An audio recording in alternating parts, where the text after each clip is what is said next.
y'all been a resilient team. Yep. Is that, I guess that resiliency is gonna be really tested coming off of a disappointing loss the way that was, and then going on the road against a team that's playing, I guess, its best basketball of the year. Yeah. So how do you maintain that resiliency? Well, you just got to play good. That's all you can worry about in this league. I'd much rather have the feeling that, hey, we played good at Tennessee in a lot of ways, and it was a tough loss because it was in double overtime. Then we got blown out by 30 playing bad, and it wasn't as tough at the end, right? So, we're playing good ball. We're playing probably our best basketball, and so are they. And in this league, it's just margins are small. Like we've been on, the LSU game, the Oklahoma game, the Auburn game, all 1 or 2 possession games under 4 minutes to play. And, we pulled all those out. This time we didn't get it done. I would expect every night in this league it to be a 1 or 2 possession game. And sometimes you can look at a play or two at the end, a free throw, a shot, but you can also point to things at the start of the game like, well, we missed that block out. Could have controlled that. We got that rebound that we took 2 points off the board. And so, that's the league, man. The margins are small. And if you're not tough, you're not resilient, you're not going to have much of a chance no matter who you play. You talk about how tough it is, to play in this conference, and every game matters. But from your perspective, have you seen just how important this rivalry and this game is for the two fan bases? I have seen the fan bases, for the football game. At the end of the day, basketball is a little bit different than football, obviously, because, football, there's so many games in basketball, right?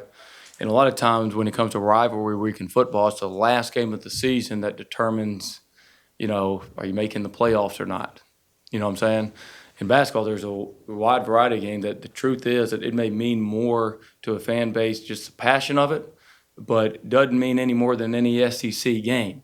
And I'm not saying that to downplay this game. I'm saying that we focus that every game means a great deal. You know what I mean? And but we got to just focus. If our players got to block out all the noise and just know that our success in this game is going to be on their ability to focus on the things that equate to winning basketball. And that's playing good basketball, playing hard, playing unselfish, playing together, blocking out the noise, and knowing that with any game, acknowledging the fact that you can lose any game. And so take that right off you. Yeah, you can lose at Tennessee, you could lose at Auburn, so let's go play to win. Because if you do come out the wrong side of it, guess what we're going to do the next game? We're going to line it up, and we're going to play attacking basketball. And if we win, we're going to shake their hand. If we lose, we're going to shake their hand. We're going to come back the next game and play attacking, aggressive basketball. And that's probably the best way to have the most success. To that point, do you have any conversations, inform the guys who might not be from around here what this means to the fans, or do you just kind of leave that in the stands and this is another game? I just think that when it comes to the success on the floor, we got to stay focused on everything that we do that matters to playing good basketball.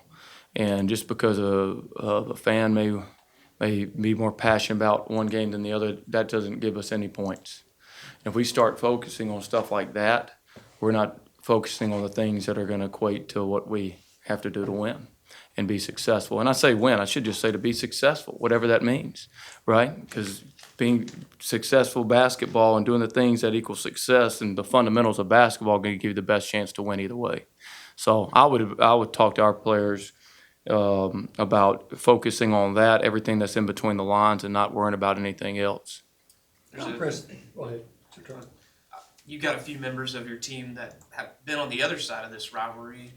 I'm just curious what kind of impact you've seen from, especially Coach Haith and Coach Darby on your team this season in particular. Oh, they've been great. I mean, they've both been at A&M, and they've both been over there with that other place, and they're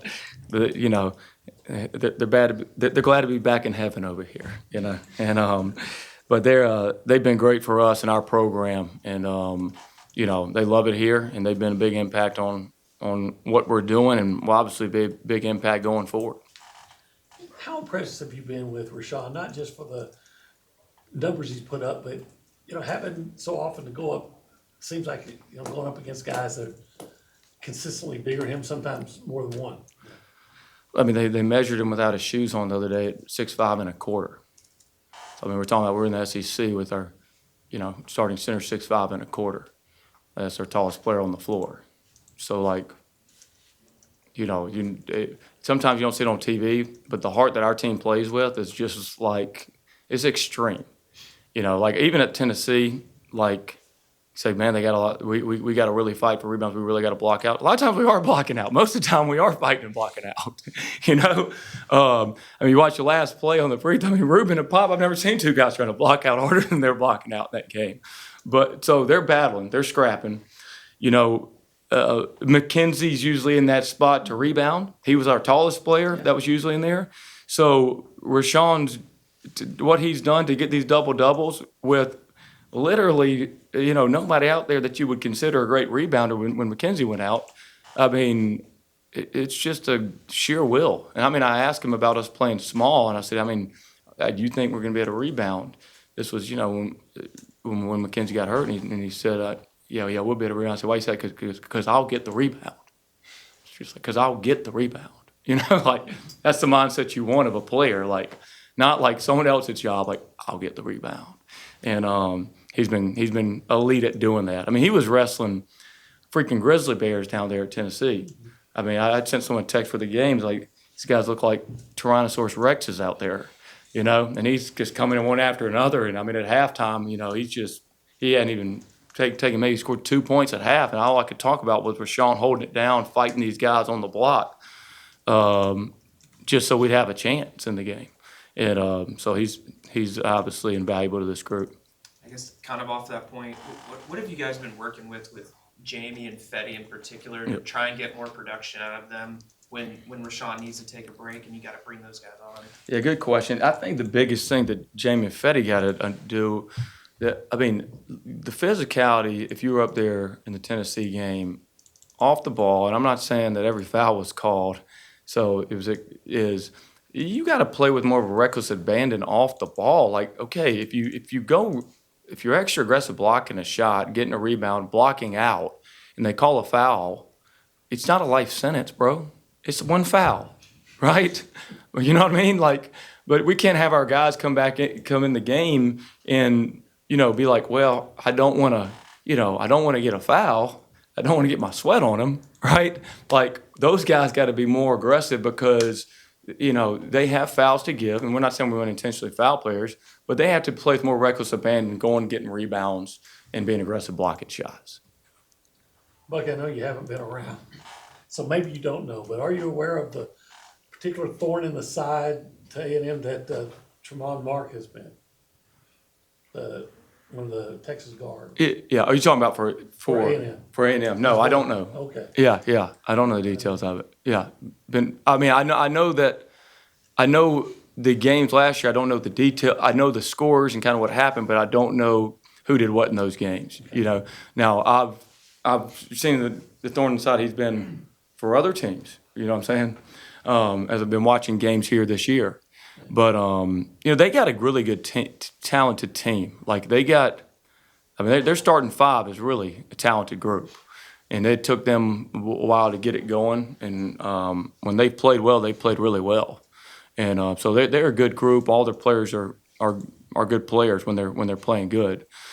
So that's what makes a team tough to stop. It's not just one guy. They got several guys in the starting five that can get going. I guess to that point, too, you've had a chance to really dive into the last two games that they've played just kind of in your scout. What stood out that, they were able to go and beat teams like Alabama and Vanderbilt who had been at the top of the league throughout the first couple months of the season? Yeah, they're playing hard. They're playing good defense. They, they're hungry. They kind of lost a game versus Mississippi State that was right there that could have gone either way, and they bounced back from that. Played Tennessee, and Tennessee kind of got away from that game. Got away from them, but they're playing like a confident group. And when you put their players on the floor, when they're doing what they do well, when they're playing Vandy, and I'm watching that game, I certainly didn't look at that game and think, Vandy had more than they did player for player when I watched that game. I just was watching that, and it just they won their matchups. position player played better than the position player they were playing against for Vandy.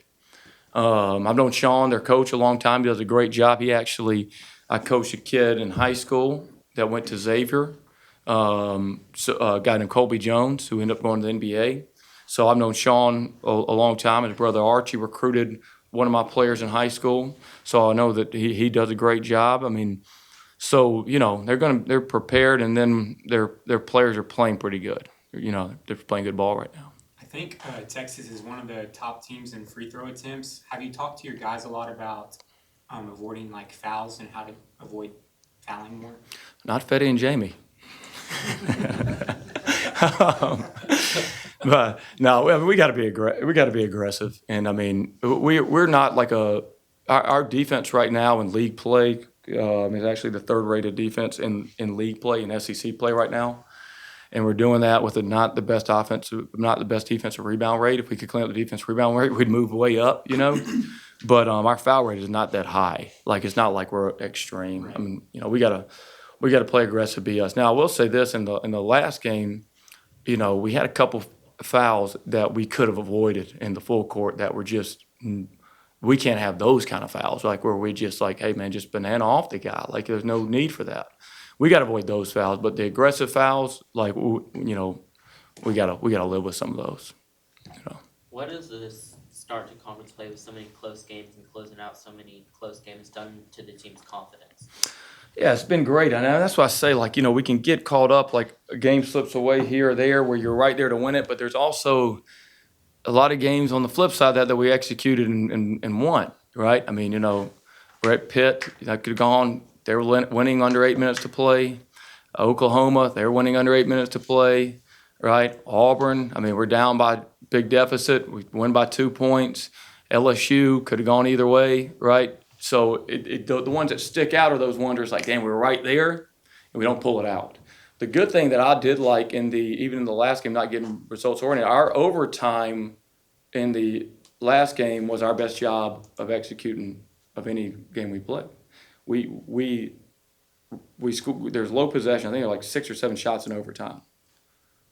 Rashawn makes an uncontested layup that we run a ball screen pitch on. Rylan makes 2 free throws, gets to the line. Rashawn has 2 layups in overtime on a lob, and then on another one, he makes about 95% of the time. And Ruben has a 3 that he makes about 90% of the time. So if you're not getting results oriented on, hey, we missed those, and you're like, the quality of shots that we got was the best we had the entire game in the first overtime. And so my point is, something's good is going on right there in those spots that we're getting the looks that we want. I don't care. I honestly don't care if we make or miss them. That's just going to take care of itself over time, So as opposed to the SMU game, I felt when we went to overtime, we didn't get any paint touches. We were taking non-paint touch threes, as opposed to the last game where we're literally in the paint shooting layups and wide open uncontested shots. So that's a good sign.